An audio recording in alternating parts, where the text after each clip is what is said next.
L'une des croyances persistantes sur l'Afrique, c'est qu'elle n'a rien inventé et que tout ce qu'elle a comme valeur est importé d'ailleurs. Eh bien, direction le XIIIe siècle dans l'Empire du Mali pour découvrir la première constitution au monde qui est à l'origine d'un héritage appelé aujourd'hui les droits de l'homme. L'Empire du Mali, dont nous vous avons déjà parlé dans une précédente vidéo, est l'un des plus vastes et puissants empires de l'époque. Il est né d'un royaume à cheval entre le sud de l'actuel Mali et la Guinée-Conakry. En réalité, c'était une fédération de royaumes. Le premier empereur Soundiata Keïta a fait proclamer cette constitution lors de son investiture en 1236.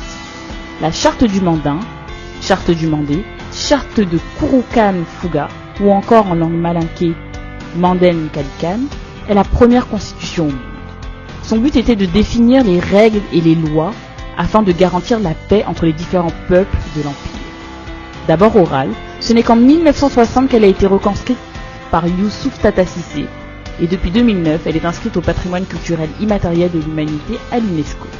Longue de 134 articles, elle aborde tous les thèmes imaginables, le respect de la vie humaine, le droit à la vie, les principes d'égalité et de non-discrimination, la liberté individuelle, la justice, l'équité et la solidarité, les droits des femmes, la protection de l'environnement, condamne les guerres et aborde même le sujet de l'esclavage qui était le cheval de bataille de Soundiata Keïta qui l'abolira. Voici quelques articles de cette constitution et vous verrez que sur bien des aspects cette charte préfigure la déclaration des droits de l'homme faite 5 siècles plus tard, en 1789. Chacun est libre de ses actes, dans le respect des interdits des lois de sa patrie. Une vie n'est pas plus ancienne ni plus respectable qu'une autre vie. L'article 5 dispose que chacun a droit à la vie et à la préservation de son intégrité physique. En conséquence, toute tentation d'enlever la vie à son prochain est punie de la peine de mort. Tout tort demande réparation.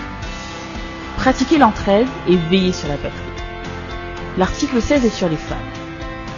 Les femmes, en plus de leurs occupations quotidiennes, doivent être associées à toutes les phases de notre gouvernement. En abordant des sujets avant-gardistes, cette charte nous donne une belle leçon d'histoire. Mais combien d'universités africaines l'enseignent? Il est temps que nous recherchions l'héritage scientifique de l'Afrique qui a influencé tant de civilisations. Sinon, comme de nombreux intellectuels africains le pensent, tout ce que nous faisons, c'est perpétuer le génocide intellectuel de l'Afrique.